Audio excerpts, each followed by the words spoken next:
Match 2, Doug Wilson and Chuck Degaro. We've seen Chuck many times before, as we have Doug. Two players are no stranger to television. David, these guys are some heavy hitters. I'm going to expect a lot of striking going on here. Doug Wilson. Starting it off on the left-hand lane. They've proven themselves before.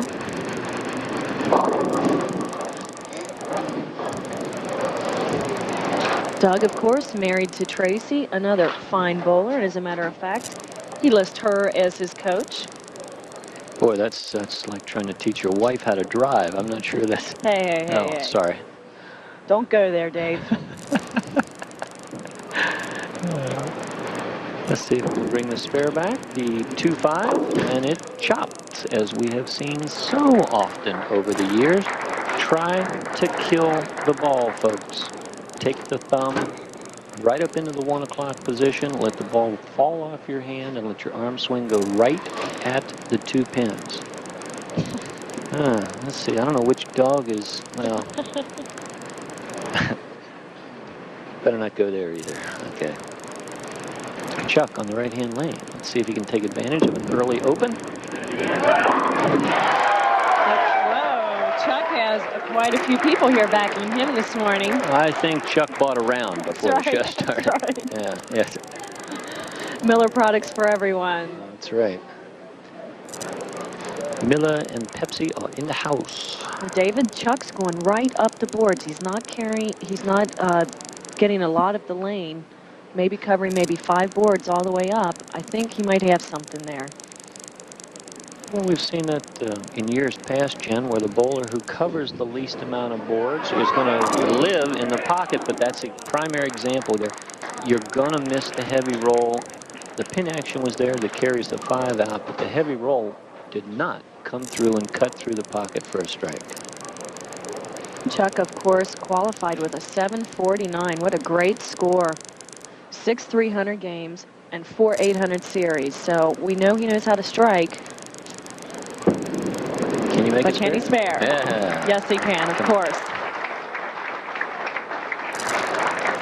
Doug Wilson, he qualified with a 706. He bowls twice a week, once out at Northwest and one out at Western from the Hamilton area. Very deliberate, putting his hand in the ball there, Jen. Sorry to interrupt. Go ahead. No, that's exactly the point I was going to make. He really gets himself set up before he ever takes the shot. Well out onto the lane. It's delaying the roll, and I think maybe we can pick this up on another shot, Jen. The ball is being lifted well out onto the lane, and yes, you need to do that, but take a look at this. This actually goes out about 6 feet out onto the lane. A little bit further, a little bit more erect than you want to be, especially if the ball is seeming to go long on you, leaving the 2-4-8. Shooting it from the middle of the lane. And catching the oil in the middle of the lane and not hooking back.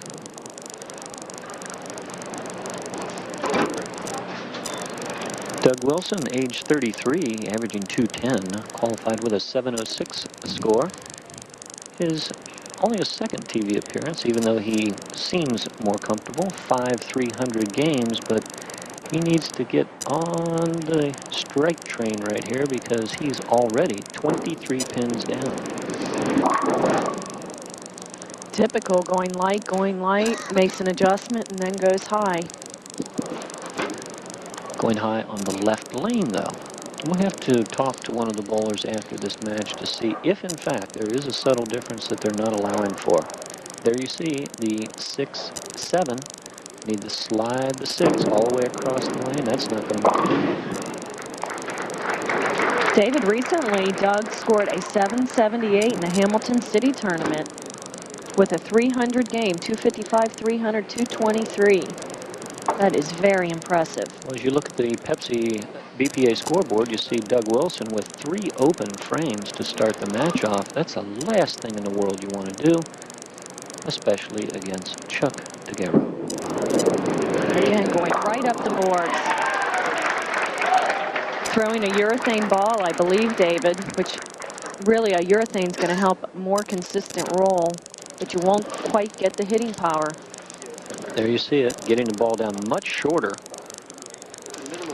on the lane than Doug Wilson and getting the good pin action and follow through. Chuck probably isn't going to change a thing.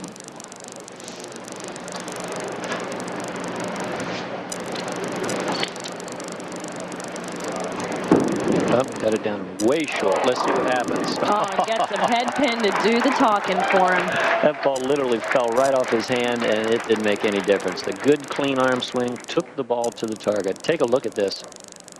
Watch it, folks. This ball's supposed to get over the line a little bit. Bonk. Right behind the line. But the good roll head pin center your screen goes to the right, whips into the 2, 2 into the 3s, 10, you're out of there, and very active pin for not that good of a release. That looks good. Excellent shot. 4th frame, you never know. The game is not over. That's the great part about match play. There's so much room left in the game yet. I was talking about Tracy, his wife. She's a very established bowler herself. Bowls out Tuesday nights in the league I participate in. Excellent bowler. We have a lot of accomplished women bowlers in this town, of which you are one, Jen. Again, congratulations for that 800 a couple of weeks ago. That I can't talk about that too much, but we'll let you talk about a strike here.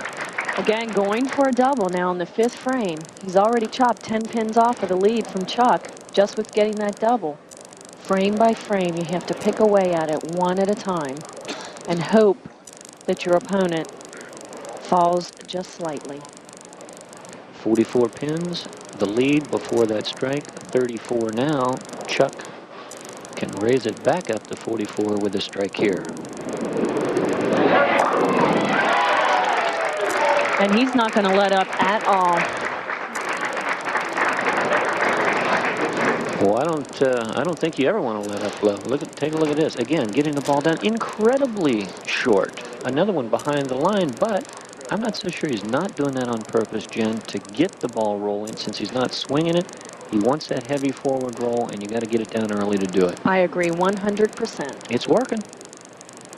Chuck, of course, bowls out at Madison Bowl. The proprietor, Harry Osgood, with us this morning. What do you think? Wow.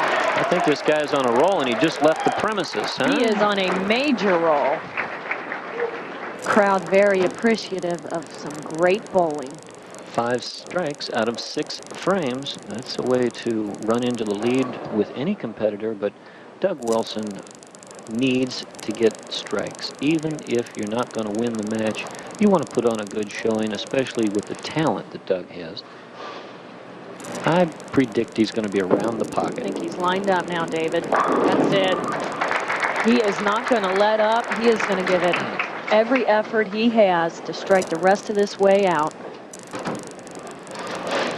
4th, 5th, and 6th frame.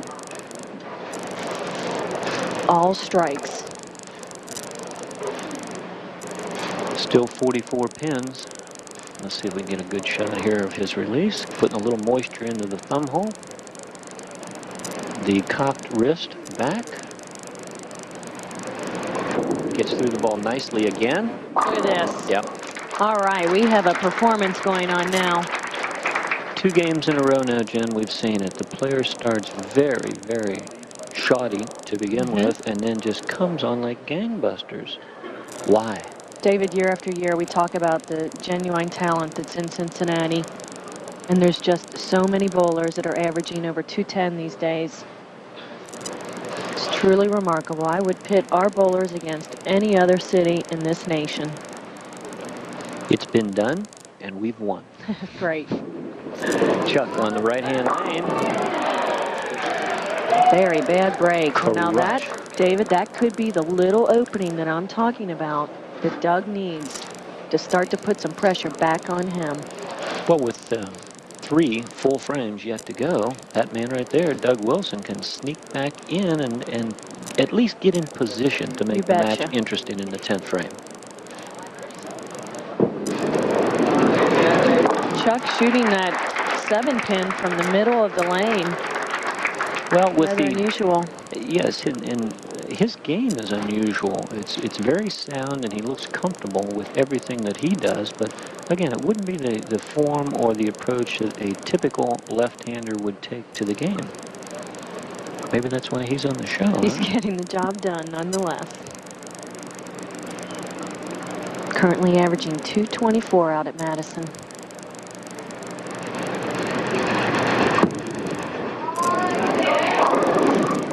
Goes for the light mixer that time. Almost leaves the 5-7, which would have been a great break for Doug Wilson, but he carries the 5 out late. Leaves an easy spare. The 10-pin should shoot cross lane for this. I'm really excited to see how Doug's going to handle this pressure in the next 2 frames. I predict he's going to label the pocket. There's cross lane and an easy spare. There's just part of our crowd. Again, Scooby-Doo is very excited about the new kids' adventure. And call 761 ball. Yeah, there you are, Scoo. We see you. We're actually loves his bowling, right? This is it. A pivotal shot for Doug Wilson. Right-hand lane. Needs a strike here to get back in the match. And it's there, David. Yes. Wow. Believe me, I'm very impartial in this match. I understand. I just love to see people come from behind. Well, take a look at this. Maximum power, extension, gets it out onto the lane, just straps it for all it's worth. 1-3 pocket filled up, ball goes through, no deflection. They're all out of there. 10 in the pit, every pin doing its job. He's moving to the left lane. There's one thing you want to mimic about Doug Wilson's game. He is solid at the line. Lets go of the ball. He maintains his position until the ball hits the pins. 23 pins. It can go to 13 right here.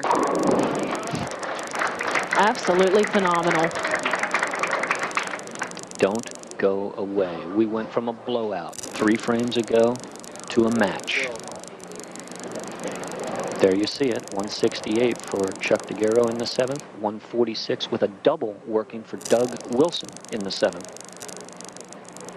All-important 9th frame coming up for Chuck right here.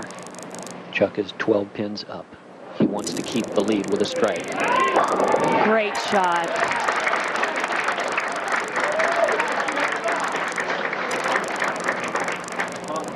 Wow, great bowling. This is, we bringing it to, I mean, I say it at the beginning of the show. We bring you some of the best bowling you can find anywhere on your television dial. That means the big boys too. Those, well, I forget that other channel with those national guys, but we've got bowlers here in Cincinnati. We try to produce a show that's fun to watch and good to look at. And what you're looking at right now is Chuck Degaro needs a strike, 9 spare, and he wins. He's got a strike here. Wow, ripped rack right into the 7th pin. You can't find a finer shot than that right there. No, you cannot. Let's take a look at it. This is the key shot of the match, the one he's got to have. And what's he do? 1-2 pocket. Take a look at the ball going through. It speaks for itself. 5-pin hacksaws the 10 out late, but they're gone. 9 and a spare, and Mr. Doug Wilson can do nothing.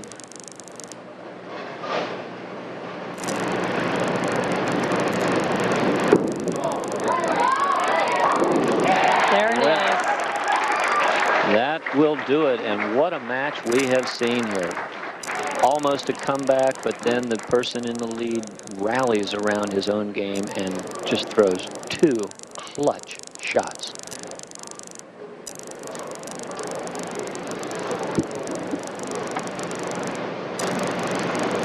He can go out here for 248 with a strike and this fill ball here in the 10th frame. Still enough to win. What a great performance from Chuck Degaro. 245, Chuck Degaro, our winner, regardless of what Doug Wilson might shoot, even if he takes it off the sheet. 236 won't do it.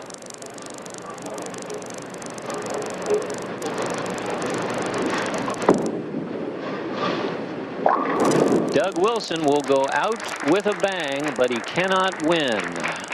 Chuck Degaro already posted the winning number of 245. Stay with us. We'll give you the complete wrap-up of this match. When we come back, we'll watch him throw one more. He's really strapping the ball, Jen, and it's just a shame he started late. There it is again. That was 2 of his best shots for the whole match right there. Fluid release.